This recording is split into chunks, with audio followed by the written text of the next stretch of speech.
ಆಗ ನಮ್ಗೆ ಅನುಮಾನ ಬರೋದು ಅಮೆರಿಕನ್ ಕಡೆಯಿಂದ ಲೀಡರ್ಶಿಪ್ ಒಂದ್ ರೀತಿನಲ್ಲಿ ಸರಿಯಾಗಿಲ್ಲ. ಒಬ್ಬೊಬ್ರೆ ನಾಯಕತ್ವವನ್ನು ಒಂದೊಂದೇ ಕ್ಷೇತ್ರದಿಂದ ತೆಗೆದುಹಾಕ್ತಾ ಇದ್ದಾರೆ.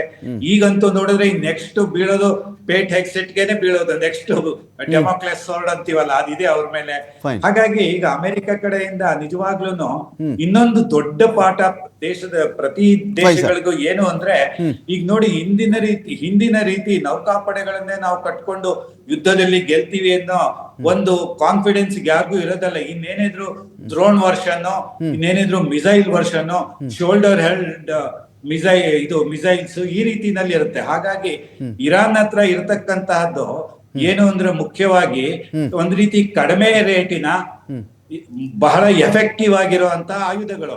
ಅದೇ ಅಮೆರಿಕಾದಲ್ಲಿ ಇರ್ತಕ್ಕಂಥದ್ದು ಅತಿಯಾದ ಎಕ್ಸ್ಪೆನ್ಸಿವ್ ಡ್ರೋನ್ಗಳು, ಮಿಸೈಲ್ಸ್ಗಳು.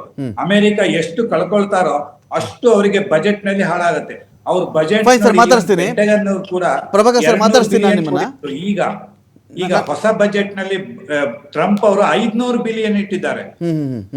$500 ಬಿಲಿಯನ್ ಡಿಫೆನ್ಸ್ ಬಜೆಟ್ ಗೆ ಅವರು ಒಂದ್ ರೀತಿ ಪ್ರಪೋಸ್ ಮಾಡಿದ್ದಾರೆ. ಎಲ್ಲಿಗೆ ಹೋಗ್ ನಿಲ್ಲತ್ತೆ? ಮೊದಲೇ ಡೆಫಿಸಿಟ್ ಬಜೆಟ್ 39 ಟ್ರಿಲಿಯನ್ ಡೆಫಿಸಿಟ್ ಇದೆ ಅಮೆರಿಕಾದಲ್ಲಿ.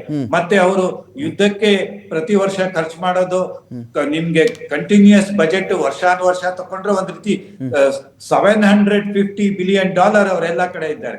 ಒಂದು 700 ಕಡೆ ಅವ್ರದ್ದು ಒಂದು 180 ದೇಶಕ್ಕಿಂತ ಹೆಚ್ಚು 180 ಕಡೆ ಅವ್ರದ್ದು ಸೇನೆಗಳನ್ನು ಇಟ್ಕೊಂಡಿದ್ದಾರೆ.